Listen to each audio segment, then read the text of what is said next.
You're listening to the Options Insider Radio Network, the home of the Options Podcast. For more quality options programs, visit theoptionsinsider.com or search for Options Insider Radio Network in your podcast provider of choice. Listeners can also access all of our programming through our mobile app available in the iTunes and Google Play stores. Select programs are also available via live stream at mixlr.com/options-insider.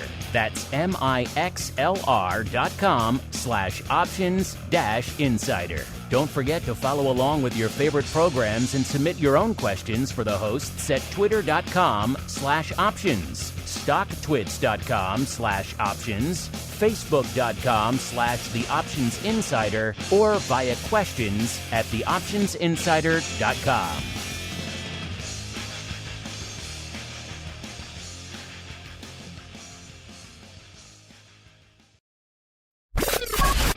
And now, it's time for the show that breaks down the options market from unusual activity alerts to market analysis, strategy overviews, listener questions, and much more. If it involves puts and calls, then our all-star panel will break it down. It's time to hit the Option Block with your host, Mark Longo from the Options Insider Media Group, and co-hosts Uncle Mike Tosaw from St. Charles Wealth Management, Mark the Greasy Meatball Sebastian from OptionPit.com, Andrew the Rock Lobster Joe Benazzi from OptionPit.com, and Henry the Flowmaster Schwartz from Cboe. The Option Block is brought to you by Cboe. Cboe's suite of S&P 500 index options, SPX and mini S&P 500 XSP options, allows traders to speculate on the direction of the market, generate income, and hedge for downside protection of their portfolio of stocks. No matter what kind of trader you are, there's plenty of useful information to take the guesswork out of creating your portfolio strategy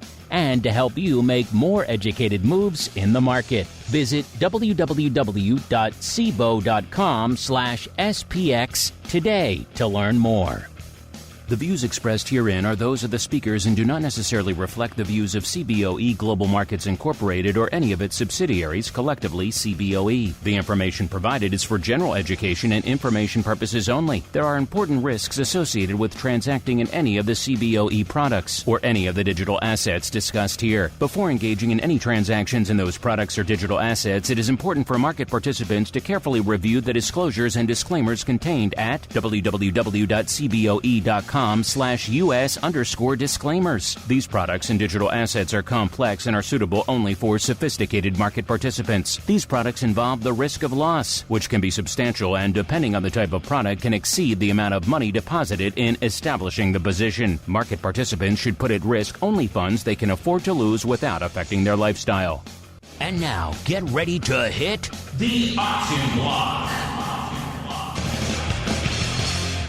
All right, everybody. That music means we are back once again. It is Thursday. It is noon Central. It is 1 p.m. Eastern.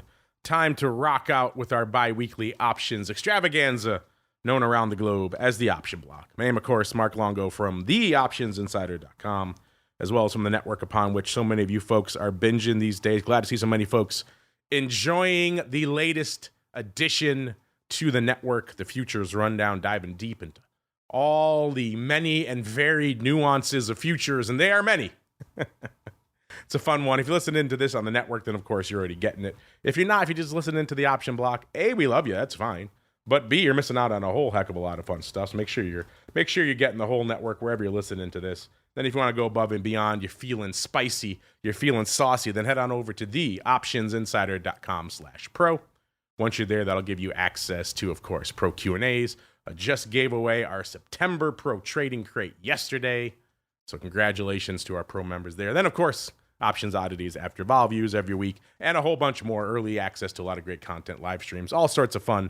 TheOptionsinsider.com/pro is the place to go to learn more as we learn who's joining us on the old program today. First, let's go out to the sleepy hamlet known as St. Charles, where we are joined once again by the uncleest of Mikes, Mr. Uncle Mike Tosaw from St. Charles Wealth Management. Easy for me to say, St. Charles Wealth Management. Uncle Mike, welcome back to the show, sir. Always a pleasure to be here. It is a pleasure to be here. It's a fun show as we keep on rolling out to the hallowed halls of Cboe East, where we are joined once again by the Flowmaster, a.k.a. Mr. Henry Schwartz from Cboe. Mr. Flowmaster, welcome back to the show, sir. Thank you, Mark. Always happy to be here. I'm actually not in the Cboe offices today. I'm in beautiful upstate New York for a couple of days where it's starting to look like fall. But happy to be on. Lots going on in the market. You know, we're literally, I think, 34 days away from election, right? So things are getting interesting. Oh, is there an election coming? I wasn't aware, sir. All right, joining us from the hallowed halls of Cboe East Upstate. Then, how about that? Cboe East there you go. Upstate. As we keep on rolling away from New York, spin the dial all the way to the south there, to the southern volatility mecca, where we are joined once again by the greasiest of meatballs, Mr. Mark Sebastian from OptionPit.com. Mr. Meatball, welcome back to the show, sir. Hey, good to see everybody. Happy Thursday for everybody except Apple. Yeah, I guess except Apple. As we keep on rolling right on into the trading block.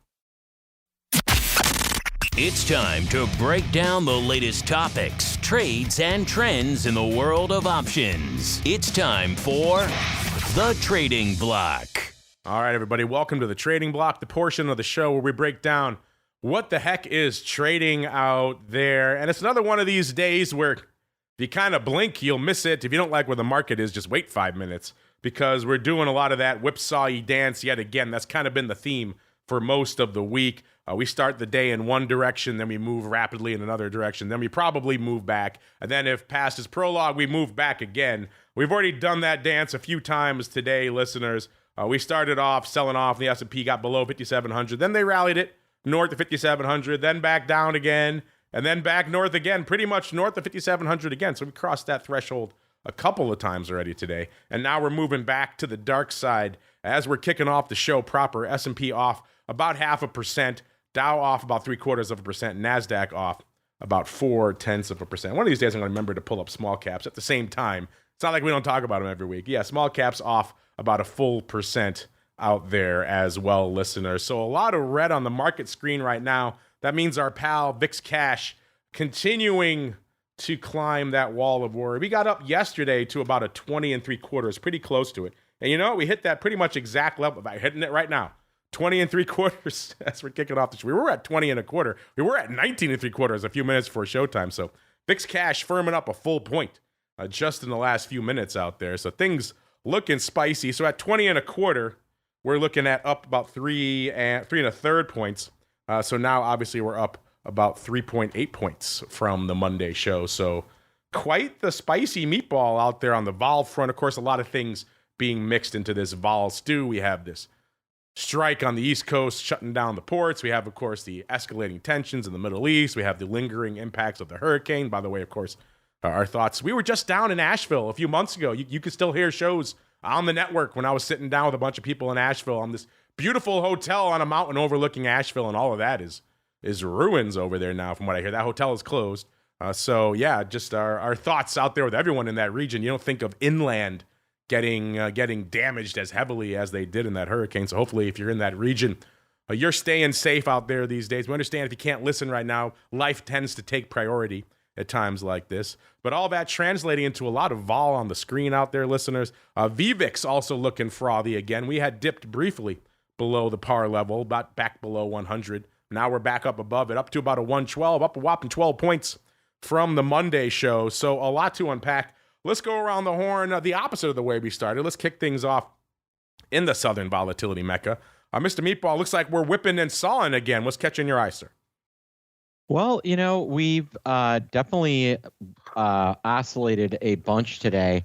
You know, it's a rotation day, but the rotation is out of Mag 7 except for NVIDIA and Meta. And, you know, like Apple's down. It's kind of weird. Apple's getting smoked. Amazon's getting smoked.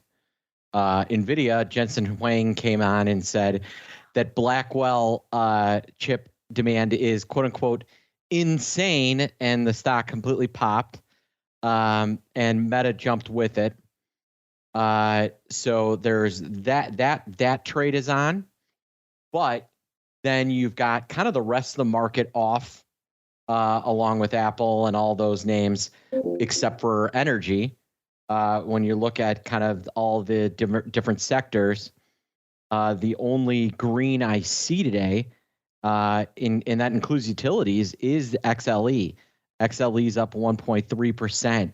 Everything else down. XLK is flattish, but most indexes are down. Most of the different sectors are down close to 1%, except XLK that's flat and XLE that is up 1.4%.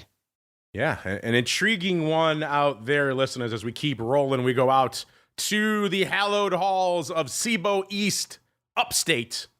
Mr. Flowmaster, sir, what's catching your eye out there? And yet another whippy, sawy type of day. Well, definitely whipsaw. Definitely a little bit more fear kind of creeping into the market, right? We're looking at VIX over 20.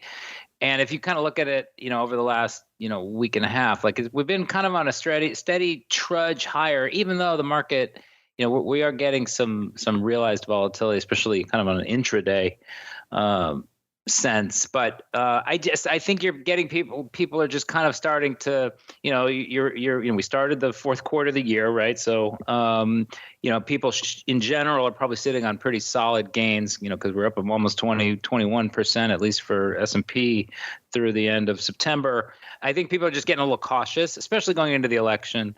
So, I think it's a good time, and then, you also have some funky stuff, right? China put out quite a show on, with the rallies there on the government stimulus. So I think people are just kind of paring down positions, which is kind of what you see into year end. It's also when we see hedging pick up, which, I think also explains why, volatility is a little higher. VVIX is higher. Put call skew that we talk about a lot is steeper. All these things kind of point to a little bit more concern across the market.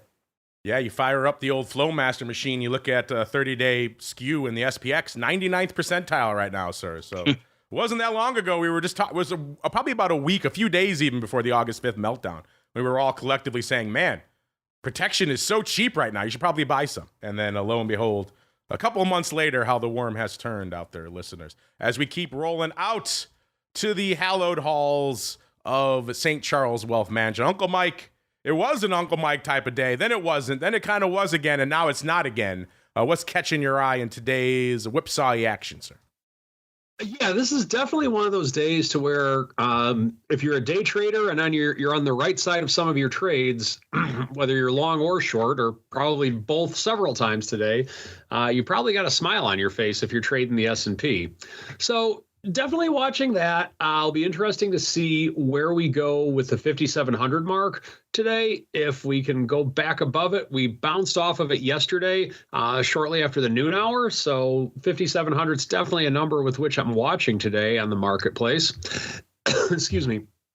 We're also getting a little bit of a sell-off in the bond space. And by sell-off, I'm talking down 0.3%, 0.4% on IEF and LQD, the 7 to 10-year treasuries along with the corporate bonds. So we're getting a little bit of sellers in that space. So once again, it's a good reminder that just because the stock market is down does not necessarily mean the bond market is going to be higher. There's historical correlations that do exist. One thing that always needs to be pointed out, excuse me, was that it does not always correlate. And so just make sure you have an understanding of that when selecting your overall portfolios. In addition to what the Flowmaster and the Greasy Meatball had said, another thing that is catching my eye is that silver's making another run for it. In that, looking at SLV, the high that it's had recently, or the 20-year high or whatever it is, we have it at, let me go to another chart here. We're right by it. So in other words, the high of the year, or the last few years anyway, is 29.56. I'm looking at SLV, by the way. And we're roughly 20 cents away from it right now. So in looking at it, I've been watching silver very closely, as our listeners all know, and it'll be interesting to see if it does make a new high, if it can continue to higher levels. So that's something with which I am watching with relative closeness, I would say.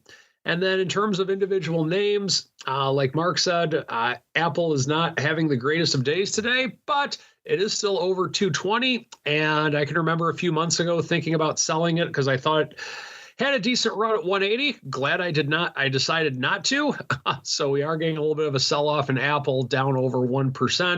Microsoft's down over 0.5% on the day. So there's some individual names that are not acting too friendly today, but there are some that are. And that Taiwan Semiconductor making another run at the 180 level. And like Mark had said, we have Facebook as well as NVIDIA. So there are names that are happening, and there's just a lot of money shifting. And I would definitely agree with Mark in that this is a rotation type day. All right, let's see where things are rotating to and from, shall we, listeners? Let's kick it off out there in VIX land. And, VIX usually tends to respond to a whipsaw type of day, and it is definitely responding today. It's been a while since we've seen VIX this heavy, this early in the show. The last few episodes, it's been, around 250, maybe 300,000 this time of show. Forget about that noise today. Over 1 million right now, 1.1 million contracts on the tape out there in VIX land. That ADV still kind of hanging out around 940. Of course, if today's trajectory holds, probably going to be ticking up heading into vol views tomorrow. Looks like a lot of that paper, listeners, 314,000 contracts to be precise, going up in a pretty sizable vertical, a tight vertical. Mr. Flowmaster, I know you've been watching this one. What are your thoughts here on this size and a tight vertical in VIX, sir? So, yeah, it's an interesting one. This is the buyer of the October 27, 29 call spread, 165,000 times. They paid 12 cents for it. It was crossed in the VIX pit on the Cboe floor. The broker that brought it crossed 157,000 of them. So the market makers did small. But this is a nice simple vertical, right? Like vertical spreads, are a really nice, easy structure to teach people because especially on an index like VIX or SPX, because you're literally just what your maximum value is for this spread. There's no hair on it in terms of, well, if you pin on a strike or if something moves post market. So, in this case, basically they're risking 12 cents. Now it's 12 cents times 165,000 times. So, it's a $200,000 trade, right? But, the upside is a $1.88. So, that's a nice risk reward. They could make up to $31 million if things were to 33.1 million bucks. So now this doesn't get them out to the election. It's possible they're just looking for kind of volatility to lift. And remember the October VIX options are being driven by the October VIX futures, not the spot VIX. So, so you really need to keep an eye on the term structure of the VIX futures. And, as we've been talking about, and actually at the risk conference that we have later this month in Snowbird, I'm going to mention, that people have been watching kind of the bump in the VIX term structure or the SPX implied vol term structure, kind of similar to really read what the market's expecting come November. Wait, it's not queuing off the cash? Oh, wait, I have to go. Excuse me while I go change all my theoreticals, sir. I'll be back in 20 minutes here. Yeah. I'm doing everything wrong here on the show today, listeners. But yeah, you like that one, listeners? 12 cents. We don't see a lot of verticals in VIX that tight. It's, dare I say it, a fairly normal vertical, 2 points wide, 12 cents. Kind of an interesting roll of the dice, interesting level, interesting strikes. I'm curious, what do you think about that? Maybe we'll have our producers put out a flash poll. You liking that at 12 cents? Are you sold to you? What are you feeling on that one? Usually we see these verticals and they're 10 points wide, probably at least 7, 8 points maybe. They like to get themselves a little bit of room to run to the upside. 2 points? It's intriguing. It'd be interesting trying to take that one off if we do get a good surge in vol out there. I don't know how much of that $2 you're going to get, but it's an interesting one nonetheless. That's why we put it out to you folks. You folks, the ultimate arbiters of all things at the end of the day. As we keep on rolling out the SPY, if VIX is a banger, you could probably reasonably intuit that SPY is a banger as well, and that is the case. 5.25 million contracts on the tape. The ADV, 8.07 million contracts out there. The S, pretty much right about where we expect it, which is actually kind of interesting. Usually expect the S to maybe be doing a little bit more paper than that today, but a little bit light actually. We expect 1 3/4. It's about 1.7 million out there right now, listeners. And in terms of small caps, they're on fire. 834,000 contracts on the tape for IWM. The ADV 1.37 million, and the Q's a little bit north of where we expect them right now. 2.36 million on the tape. The ADV a little bit shy of 4 out there, listeners. Let's keep rolling out to the single names. Is it a banger single name day? You know, VIX is lighting it up. SPY is lighting it up. Are small caps lighting it up? The answer is, I guess kinda. Not really, though. I wouldn't really call this a banger day. Not when it costs you only 192,000 contracts to break into the top 10. That gets you back to China, to electric cars in China. Yes, our old pal NIO making itself felt again today. 690 today, off about 30 cents or 4.25%. But before you start feeling for the folks in NIO, they're still up nearly $3 or 67% over the past month. They were trading right around $4 at the beginning of September. So they've been feeling the benefits of this Chinese governmental largesse as well. Number 10 for NIO, 192,000 contracts. Number 9, the artist formerly known as Facebook, 579.40, up about 660 or a little over 1% today. They're just feeling that that general euphoria that seems to be lifting a lot of these big tech names today. Number 8, out to China. I guess the bloom is off the Chinese rose, at least today, or maybe at the end of the day, all these just ridiculously euphoric Chinese buyers have finally spent themselves. Probably more the latter than the former. Either way, Alibaba also taking a little bit of a turn to the dark side as well. 113.5, off about 1 3/4 or 1.5%. This is another one, though, lest you feel for them.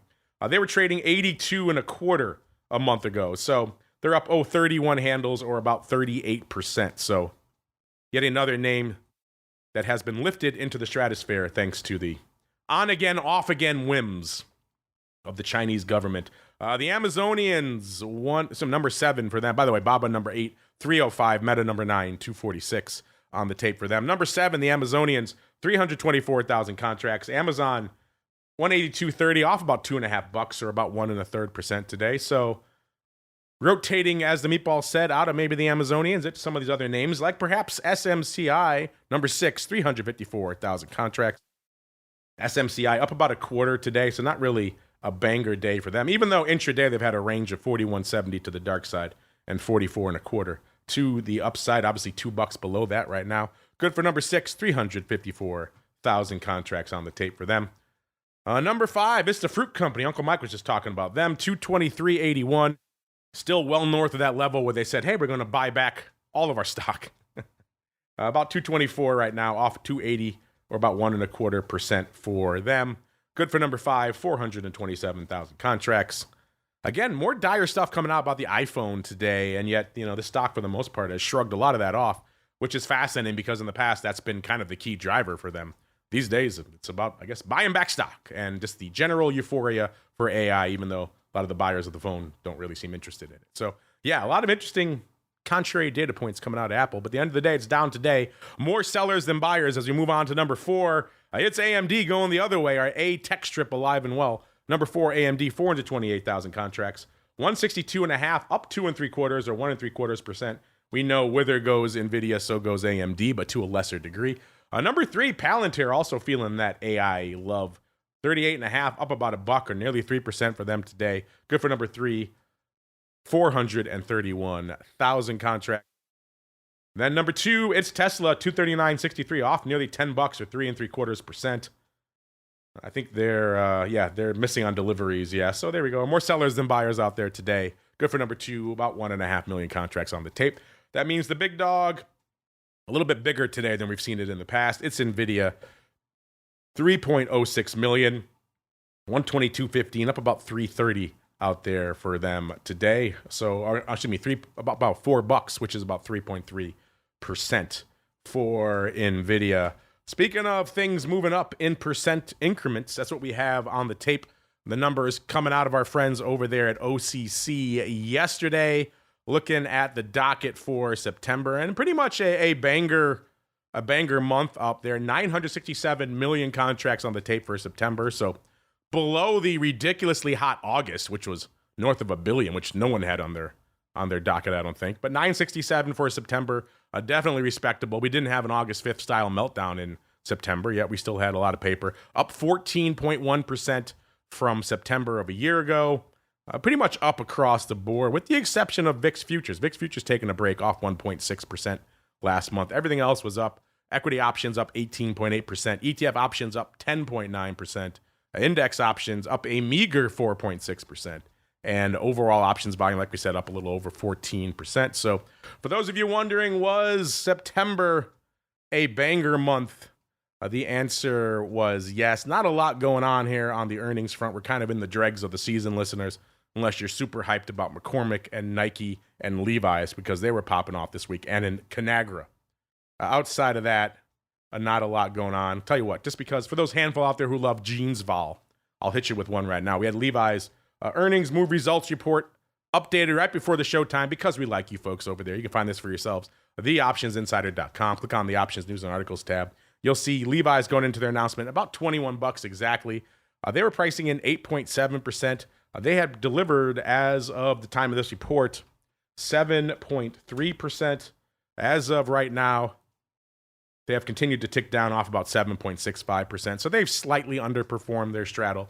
But we were wondering out loud just earlier this week, what is going on with jeans vol right now? And I guess now we know. It's volatile, but perhaps not as much as they were pricing in out there. Still a few names popping off if you're excited. You got all your favorites like a Domino's, a Pizza, and Pep Boys coming up next week. If you're really excited about those. Everyone's, of course, waiting for the news cycle to start. If you want to hear what Matt thinks about those numbers that he and his team crunches and his outlook for next cycle, you're in luck. The advisor's option just hit this morning on the network. So after you're done listening to this, you can go listen to Twifo, of course. And then after that, you can listen to the advisor's option, where we get into all this fun and a whole bunch more. As it's time to get into even more fun on the show, it is time for the Odd Block.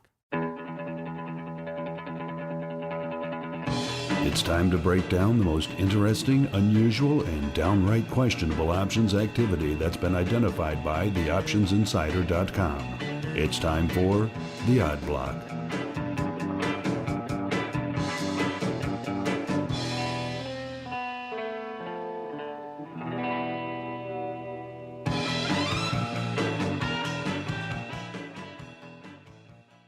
All right, let's get to it.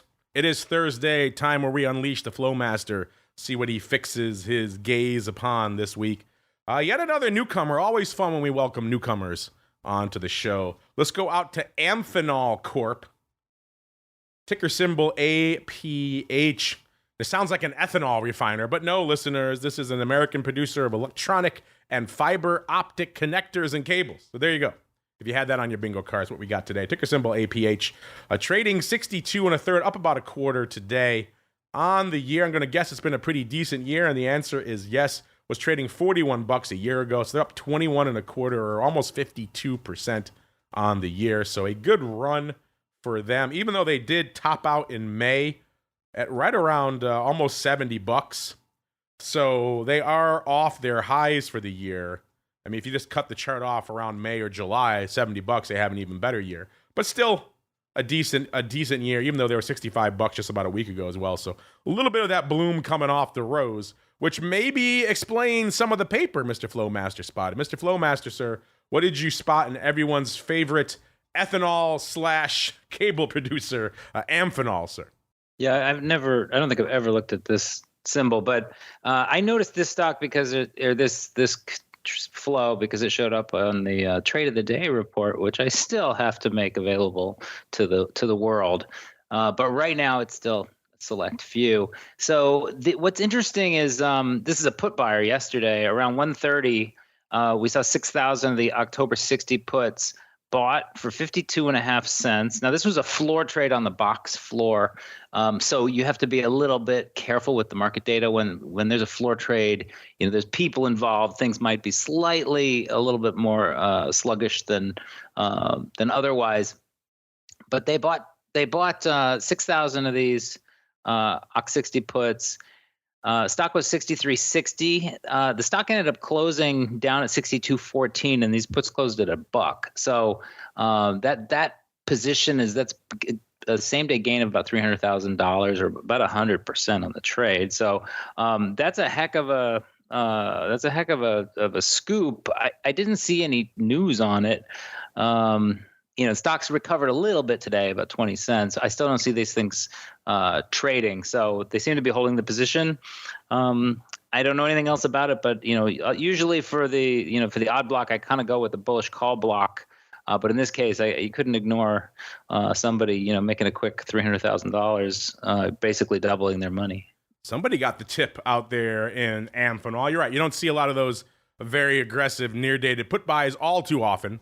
When we do, not all the time, but sometimes there could be some intriguing business afoot. Mr. Meatball, sir, what are your thoughts on your new favorite name, Amphenol? Are you going to add this to your Flow watch list, sir? I am buying it with both hands. I'm all over it. It's nothing I like more than ethanol. Indeed, it sounds like an ethanol name. It actually does make cables. I was joking. But a thing like Amphenol, doesn't it sound like they're refining a little ethanol out there in the hinterlands outside Chicago? So yeah, somebody bought some puts, Mr. Meatball. You think dubious activity was afoot? I'm guessing the stock's going lower. Usually you're the first one to scream. Dubious activity from the rafters. Yes. I keyed you up. I'm going to guess that they were right. Okay. Let me guess. They bought puts and the stock immediately dropped. Yes, that's exactly what happened. Yes. So yeah. So we like to call it well-timed, not dubious here, Mark. To each their own, sir, out there. All right, we'll keep rolling. What do you like, listeners? Dubious, well-timed. You make the call as we keep on rolling out to another one. This is one we've talked about before, but it has been a while. This is New Gold Inc. This is one of the wave of cheapy gold names we talked about in the past. People buying upside, people selling upside in these names. Always brings a smile to our face when we see a lot of juicy options paper on a sub $3 name. Today, 286, ticker symbol NGD, listeners, off about 6 cents, so not exactly a banger day for them. On the year, you know what the deal is with gold, don't need me to tell you. It's up $1.87. The stock's trading 286, by the way. So yeah, spoiler alert. Been a good year, up nearly 200%, 190% on the year. Even though they are off their highs a little bit as well, they hit 3.25 just last week, looks like, actually. So a good run here for NGD. Mr. Flowmaster, what'd you spot out here, sir?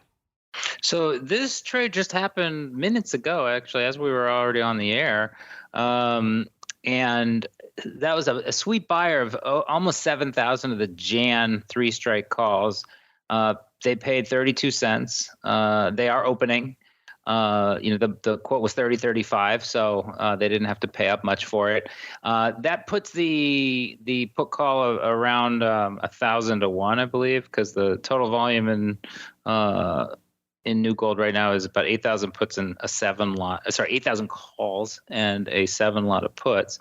But what's funny is the typical call to put ratio is close to that. So the average call volume in here is 5,000 contracts a day. The average put volume is 270. So it's a very call heavy name. Obviously, as you were saying, it's a cheap dollared stock. So puts aren't going to do much for you.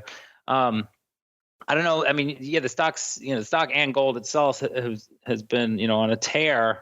But, I don't know. It looks like it's pulled back from 320 to 285. Maybe they kind of think this is another time to get in. And that January timeline, I guess, also captures the election period, which, if things get kind of squirrely, for the last couple months of the year, or the last month of the year, certainly, gold could be, the safe haven that people do use it for sometimes. So, which I assume would benefit this stock.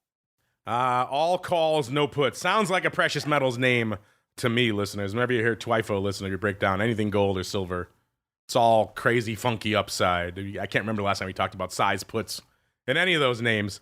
This one seems like it's worked out so far. It was pretty much at almost the break-even level for those calls just a week ago. So this one, not the craziest or wildest, and they are buying themselves some time through January, as you mentioned, through the election, which is definitely a pivotal time for gold. I don't know, Mr. Meatball, I know your compatriot there, the Rock Lobster, is big on all things gold. What are your thoughts on some upside here in NGD, sir?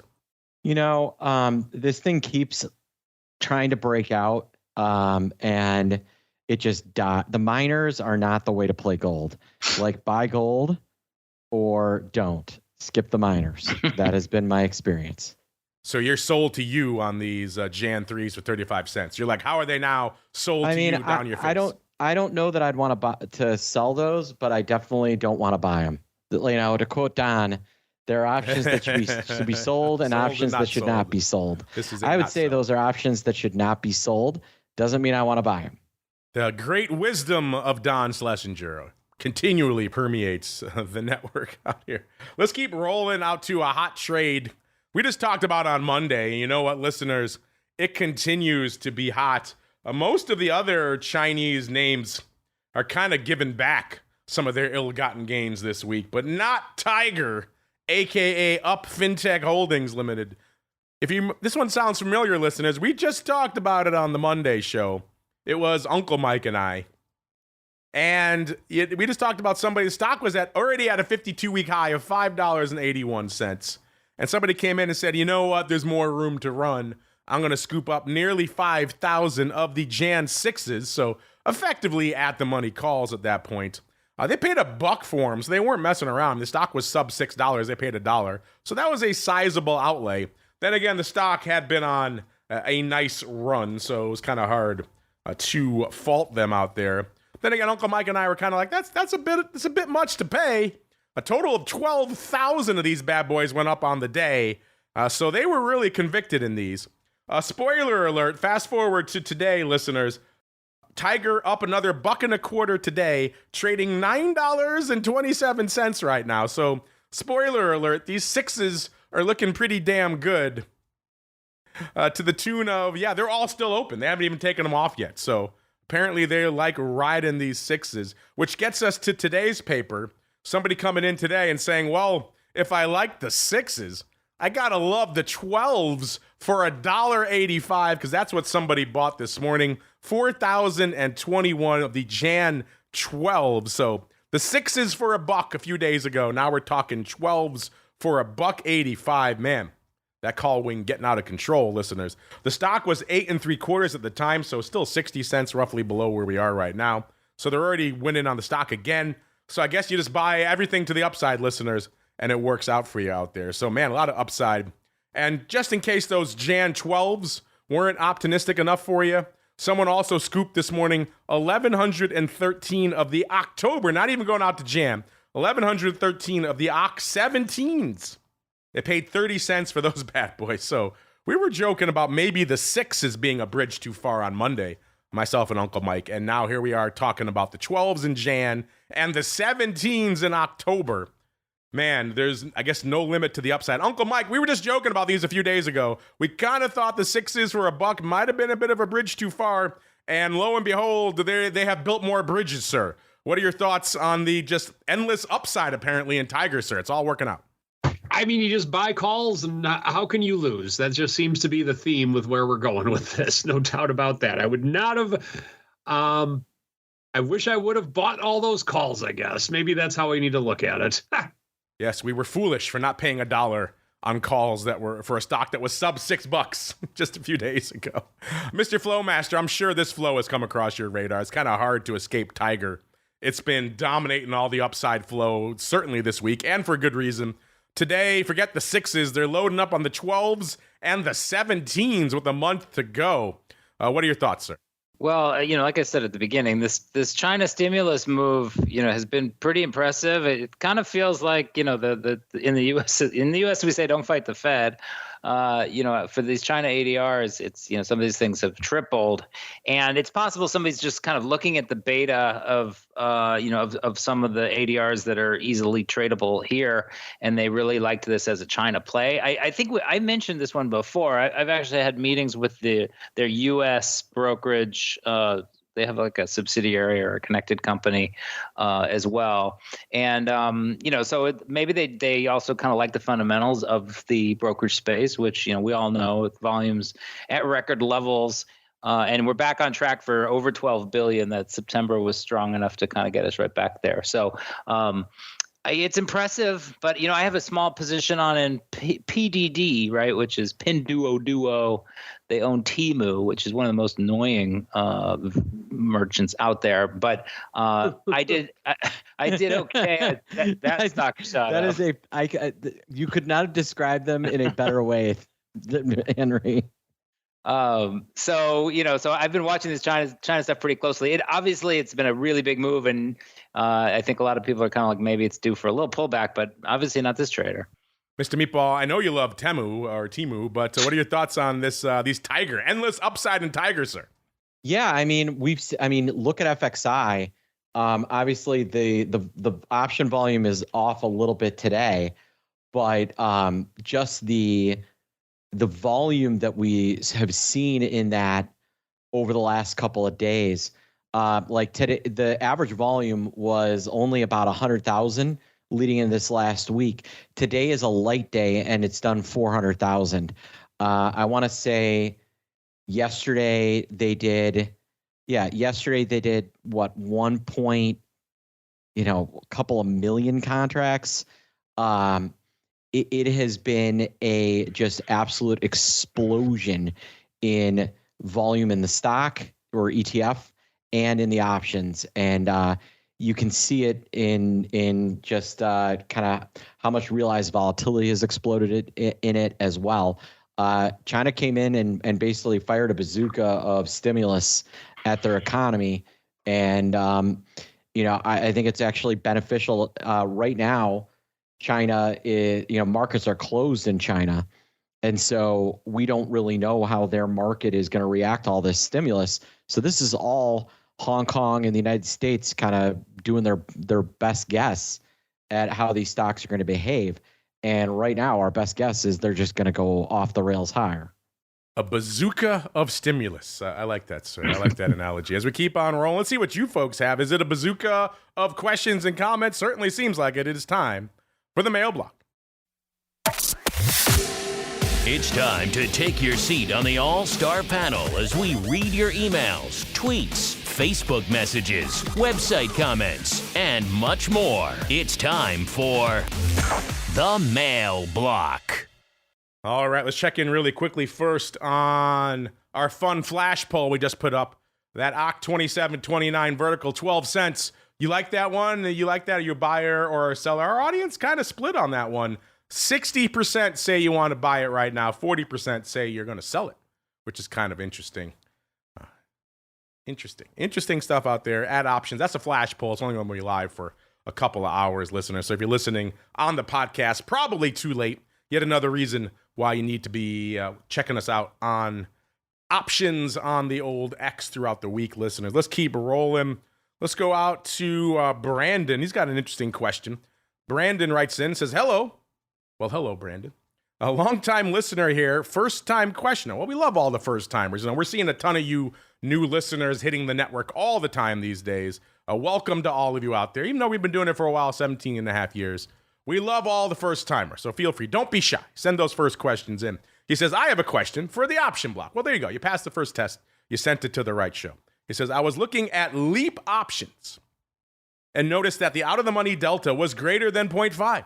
And he gives us an example. Intel April 25 calls, he says, are north of a 50 delta. What is causing this? I am familiar with the Greeks, and it was always my understanding that the delta shows how in the money the contract is. Thanks for the fantastic show. Well, thanks for being a fantastic listener out there, Brandon. And a very astute question for a first-time listener as well. So I tip my cap to you. Mr. Flowmaster, you created the platform that calculates a lot of these deltas, including the April 25s in Intel that are causing so much consternation for Brandon. What do you have to say for him and the fact that these strikes above the at-the-money and these stocks are carrying a 50 and above delta, sir? Well, I absolutely applaud anybody that's interested in options in really digging into the numbers and trying to figure out, like, okay, does this make sense? And just getting familiar with it, because that's what teaches you everything. And, you buy an option that was 30 delta and the stock moves $1, but the option only moves, 26 cents.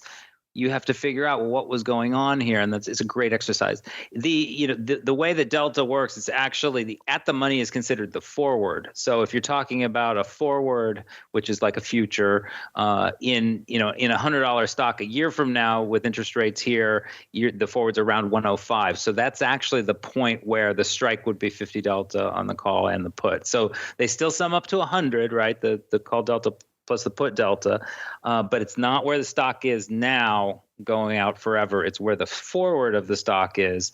And you can, there's various ways you can kind of test that. You can actually calculate the forward simply doing the midpoint of the call minus the midpoint of the put plus the strike. That's put call parity, but it actually gives you where the forward is in, say next June versus, October.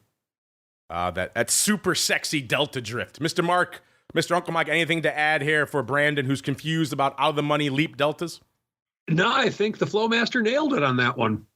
He does make the platform. I mean, delta drift's the thing. You gotta understand it. If you're gonna be buying long dated stuff, before you do that, take a little time to actually map out how it's gonna play out over the course of months. It's worth putting it in like an option calculator or in your trading software and actually mapping out what that will look like at different price levels and at different times.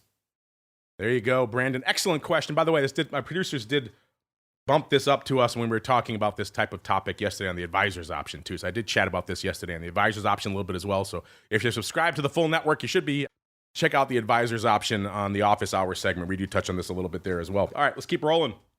Let's go out to, by the way, our poll just ticked exactly 50-50. So our audience now exactly evenly split.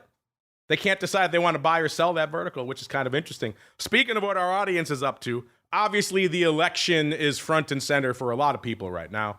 So that's our question of the week. We said the election is looming. What is your trading plan through election day? We gave you 4 examples, and then if you have a different alternative, by all means, send it in. We said, stay long, so stay the course, kind of just ride out the storm out there. Or maybe you get flat / go to cash. Or you get short, you start hedging aggressively. Or you kind of just start trading really small, trading intraday. Uncle Mike, you and I chatted about this on Monday. I'm curious if you have any updated thoughts, your vote. And then B, where do you think our audience is right now, sir? Well, I mean, I think just for what we're doing for longer term holdings, I'm not really doing too much. If I do have nervous clients, we already have a lot of them in hedged equity in some way, shape, or form. I would just move them over to the hedged equity section a little bit more if that's a concern of theirs, if that's what we're trying to do, whether it's through collars, covered calls, long puts, or married puts, I should say. So that's what I'm doing with it. But for the most part, for longer term holdings, not making anything just because of the election. In terms of what our audience is saying, I think they're going to tend to stay a little bit more short term going into the election. Mr. Meatball, same question for you, sir. What is your vote on those 4? Are you going to stay long, stay the course, get flat, go to cash, get short, hedge aggressively, or maybe just trade small intraday through the election? And then B, where do you think our audience is lining up? Well, I am a trader, so there's that. So obviously I'm more of a short-term guy, but what I would remind our audience is that, hey, Mike Tosaw, what country do we live in? America, by gosh. And what happens to stocks in America? They always go up. This is America. Stocks go up. So just remember that. But the audience is probably getting flat, but this is America. Stocks go up. There we go. Mr. Flowmaster, the last word is yours, sir. What is your opinion, and where do you think our audience is lining up? Well, it's kind of interesting. There's a lot of headlines lately on now you can actually bet directly on the election because there was a court case on that. I think people are probably trimming their positions a little bit, but the tricky thing is you can kind of decide who's going to win and make your bet thinking, okay, when this person wins, this is going to happen. But those are two things that you have to get right. And as we all know, the probability is probably 50-50 on each. So you end up with a 25% chance of success. So I think people need to kind of be pretty careful about what they think they're positioning for. And I do agree that in America, stocks do usually go up. All right. Right now, listeners, it's been a tight battle, but right now, stay long, stay the course is winning 39.3%, followed by 32.1%. You're getting small. You're doing only intraday trades. 21.4% saying you're going flat, getting to cash.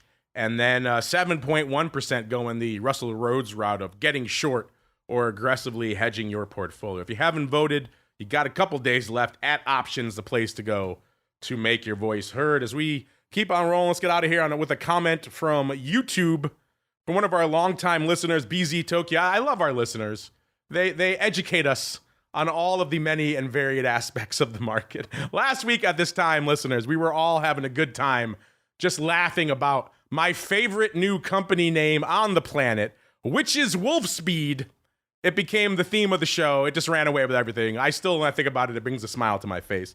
Well, BZ Tokyo wrote in over there on YouTube, says, I be thinking, I think he has a autocorrect, I be thinking of you guys old enough to remember the original LED company Cree. That somehow became Wolfspeed, by the way, another useless tidbit. Well, thank you, BZ Tokyo, for sharing that useless tidbit. And you are correct. It was Cree. I do recall Cree. I probably have some Cree bulbs floating around here somewhere. They sold off their lighting back in May of 2019. In September of 2019, they announced a huge $1 billion investment. So they pivoted into semis and out of lighting, including a $500 million grant from New York State. So I guess easy to put up $1 billion when you get half of it from the state. And then in March, they sold the rest of their LED business 2021. And in October of 21, that's why we haven't heard of it. It's very recent. In October of 21, the Leviathan that was Wolfspeed was born. So there you go, Mr. Flowmaster. Leave it to our listeners to educate us on the important topics of the market. Wolfspeed is actually just Cree light bulbs from a few years ago.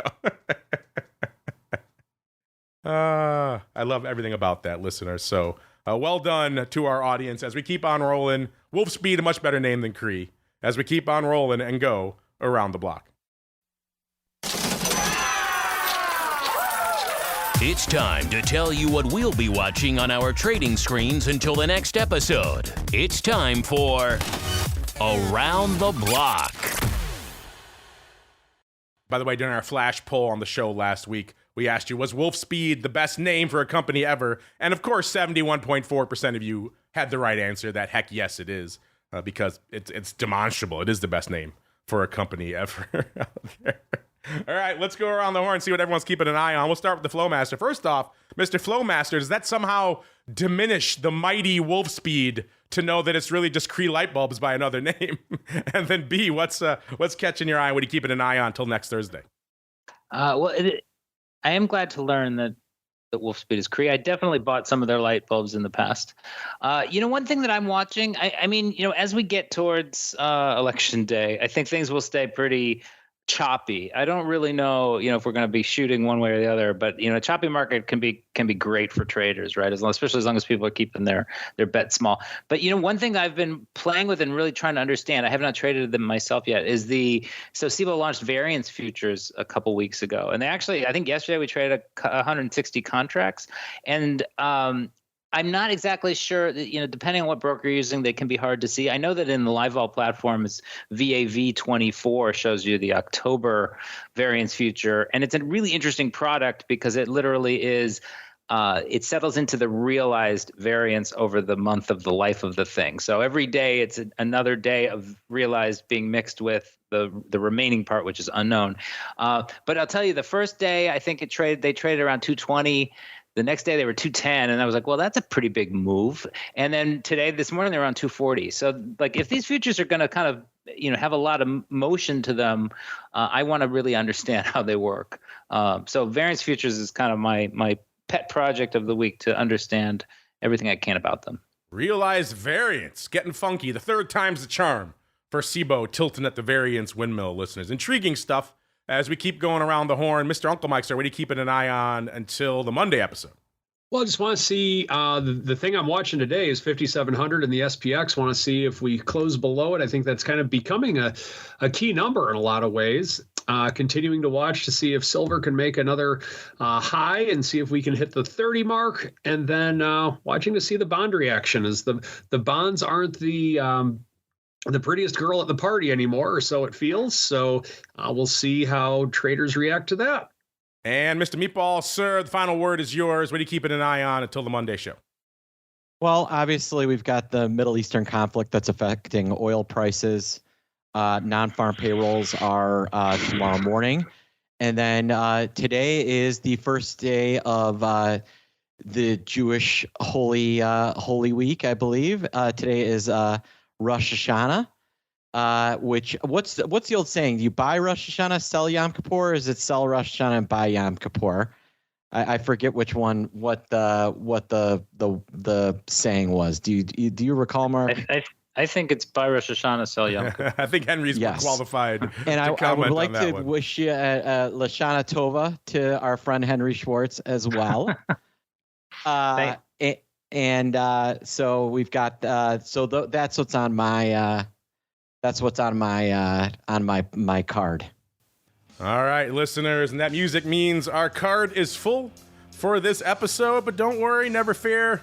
I'll be back. We've had a trifecta of Dans on the network in the last 24 hours. We will continue that coming up in a little bit with our good pal, Mr. Dan the Man Gramza, joining me to talk all things futures options in a little bit. Coming up on TWIFO, will we talk about crude and energy? Probably. It's a hot topic out there right now. What else will make it on the docket? You got to tune in to TWIFO to find out. Before we get there, let's go around the horn. Mr. Uncle Mike, sir, if folks want more Uncle Mike goodness in their lives, where should they go? What should they do? Well, first off, make sure you tune in for Dan Gramza. There's not a derivative contract on planet Earth that man doesn't know. He's like a walking encyclopedia. I could just hosting the show with him is the best because I say, Dan, go, and I come back in an hour. It's fantastic. It's amazing what the knowledge that guy has. If you are looking for a financial advisor who is in the derivative space, check out my website, stcharleswealth.com, and follow me on Twitter. I try to put out a lot of content, doing a lot of webinars these days, at Mike Tosaw, Tosaw. Give the man a follow. Check out his webinars. And if you want some webinar goodness, maybe you want to talk a little SVIX or some vol, Mr. Meatball, sir, where should they go? What should they do? Yeah, follow me on Twitter at OptionPit and check out, we're putting out content every single day. You can check us out at optionpit.com. Optionpit.com, the place to go to kick the tires and light the fires. And last but not least, Mr. Flowmaster. They want to check out all this Delta Drift we were just talking about, maybe some variance futures, maybe some other cool stuff. Where should they go? What should they do? Cboe.com/RMA for all of our platforms and data offerings. And just go to Cboe.com and there's a search bar. You can search for variance futures. We have a really nice microsite on that. And then, next up is in a couple weeks, we have the VIX options on futures. So that'll also be something new to get used to. Hot stuff in the VIX and vol complex. Check it out, listeners. Begin your journey. Cboe.com/RMC. I need to go check out those variance features. I didn't realize they were actually putting up some flow now. So time to go kick the tires on those a little. Maybe we'll talk about them on vol views coming up, listeners. But that is going to do it for the option block. Back again in a little bit for TWIFO. Then back again tomorrow, noon Central, 1 p.m. Eastern, to talk about all the madness that is VIX and the vol space on Volatility Views. For myself, it'll be the once and future Dr. VIX. And who knows who other special guests will join us tomorrow. You got to tune in to Vol Views every week to find out. And then, of course, after that, one final time, I'll be back to talk all sorts of weird paper on a little bit of options oddities. That's for our pro friends, theoptionsinsider.com/pro, the place to go to learn more. Everyone's asking, are you going to do an election special? I think we are. So stay tuned for that. We'll have more information on that because we had such a banger time to bring it back. So maybe look for a fun election night special coming from us in the near future. And then back again on Monday, another episode of the Option Block. Stay safe out there, everybody. The Option Block is brought to you by Cboe. Cboe's suite of S&P 500 index options, SPX and mini S&P 500 XSP options, allows traders to speculate on the direction of the market, generate income, and hedge for downside protection of their portfolio of stocks. No matter what kind of trader you are, there's plenty of useful information to take the guesswork out of creating your portfolio strategy and to help you make more educated moves in the market. Visit www.cboe.com/SPX today to learn more. The views expressed herein are those of the speakers and do not necessarily reflect the views of Cboe Global Markets Incorporated or any of its subsidiaries, collectively Cboe. The information provided is for general education and information purposes only. There are important risks associated with transacting in any of the Cboe products or any of the digital assets discussed here. Before engaging in any transactions in those products or digital assets, it is important for market participants to carefully review the disclosures and disclaimers contained at www.cboe.com optionsinsider.com/US_disclaimers. These products and digital assets are complex and are suitable only for sophisticated market participants. These products involve the risk of loss, which can be substantial and, depending on the type of product, can exceed the amount of money deposited in establishing the position. Market participants should put at risk only funds they can afford to lose without affecting their lifestyle. You're listening to the Options Insider Radio Network, the home of the Options Podcast. For more quality options programs, visit theoptionsinsider.com or search for Options Insider Radio Network in your podcast provider of choice. Listeners can also access all of our programming through our mobile app available in the iTunes and Google Play stores. Select programs are also available via live stream at mixlr.com/options-insider. That's mixlr.com/options-insider. Don't forget to follow along with your favorite programs and submit your own questions for the hosts at twitter.com/options, stocktwits.com/options, facebook.com/theoptionsinsider, or via questions@theoptionsinsider.com.